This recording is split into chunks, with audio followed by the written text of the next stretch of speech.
सभी गीता प्रेमी साधकों को सादर प्रणाम के साथ जय श्री कृष्ण।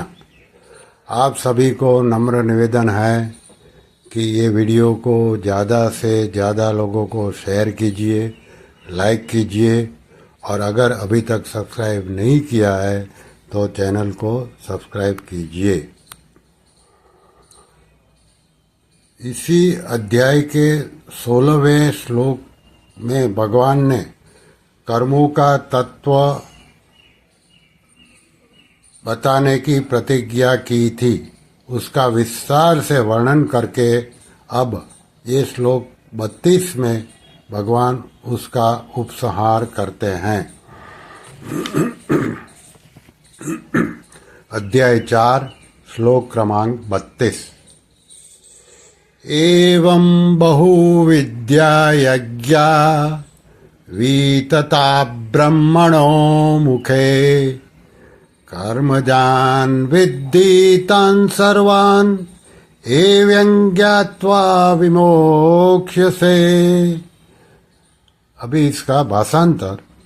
इस प्रकार और भी बहुत तरह के यज्ञ वेद की वाणी में विस्तार से कहे गए हैं। उन सब यज्ञों को तू कर्मजन्य जान। इस प्रकार जानकर यज्ञ करने से तू कर्म बंधन से मुक्त हो जाएगा। अभी इसकी व्याख्या। एवं ब्रह्म विद्या यज्ञा वितता ब्रह्मणो मुखे।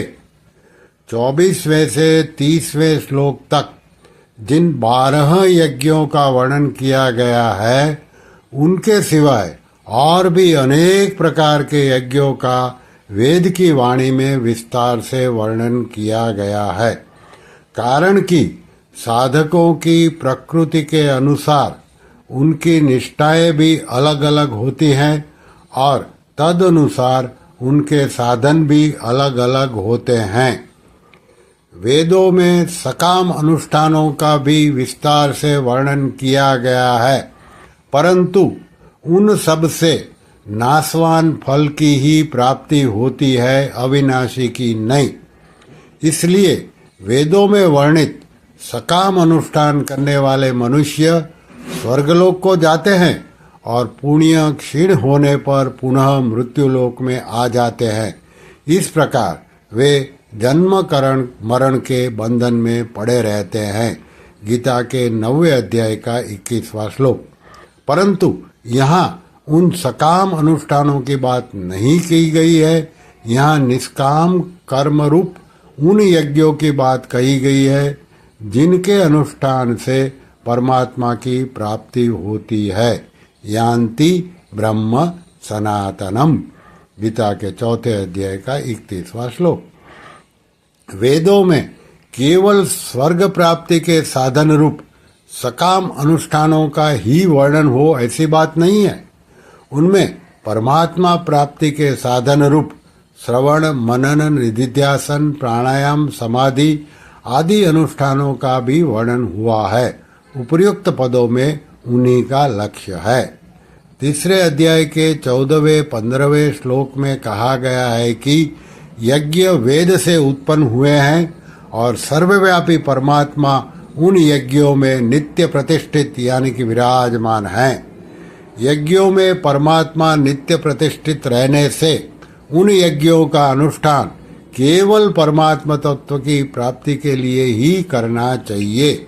आगे है कर्म जान विद्धि तान सर्वान। 24वें से 30वें श्लोक तक जिन 12 यज्ञों का वर्णन हुआ है तथा उसी प्रकार वेदों में जिन यज्ञों का वर्णन हुआ है, उन सब यज्ञों के लिए यहाँ तान सर्वान पद आए हैं। फिर कर्म जान विद्धि पदों का तात्पर्य है कि वे सबके सब यज्ञ कर्मजन्य हैं, अर्थात कर्मों से होने वाले हैं। शरीर से जो क्रियाएं होती है, वाणी से जो कथन होता है और मन से जो संकल्प होते हैं, वे सभी कर्म कहलाते हैं। शरीर वांग मनो वीर यत कर्म प्रारंभते नरः। गीता के 18वें अध्याय का 15वां श्लोक। अर्जुन अपना कल्याण तो चाहते हैं, पर युद्ध रूप कर्तव्य कर्मों को पाप मानकर उसका त्याग करना चाहते हैं। इसलिए कर्मजान विद्धि पदों से भगवान अर्जुन के प्रति ऐसा भाव प्रकट कर रहे हैं कि युद्ध रूप कर्तव्य कर्म का त्याग करके अपने कल्याण के लिए तू जो साधन करेगा वह भी तो कर्म ही होगा। वास्तव में कल्याण कर्म से नहीं होता, प्रत्युत कर्मों से सर्वथा संबंध विच्छेद होने से होता है। इसलिए यदि तू युद्ध रूप कर्तव्य कर्म को भी निर्लिप्त रहकर करेगा तो उससे भी तेरा कल्याण हो जाएगा, क्योंकि मनुष्य को कर्म नहीं बांधते, प्रत्युत कर्म की और उसके फल की आसक्ति ही बांधती है। गीता के 6 अध्याय का 4 श्लोक। युद्ध तो तेरा सहज कर्म यानी कि स्वधर्म है, इसलिए उसे करना तेरे लिए सुगम भी है। फिर है एवं ज्ञात्वा विमोक्ष्यसे। भगवान ने इसी अध्याय के 14वें श्लोक में बताया कि कर्म फल में मेरी स्पृहा नहीं है, इसलिए मुझे कर्म नहीं बांधते। इस प्रकार जो मुझे जान लेता है वह भी कर्मों से नहीं बंधता। तात्पर्य यह है कि जिसने कर्म करते हुए भी उनसे निर्लिप्त रहने की विद्या, कर्म फल से स्पृहा न रखना को सीख कर उसका अनुभव कर लिया है, वह कर्म बंधन से मुक्त हो जाता है। फिर 15वें श्लोक में भगवान इसी बात को एवं ज्ञात्वा पदों से कहा। वहां भी यही भाव है कि मुमुक्षु पुरुष भी इसी प्रकार जानकर कर्म करते आए हैं। 16वें श्लोक में कर्मों से निर्लिप्त रहने की इसी तत्व को विस्तार से कहने के लिए भगवान ने प्रतिज्ञा की और यज्ञात्वा मोक्ष से शुभात पदों से उसे जानने का फल मुक्त होना बताया।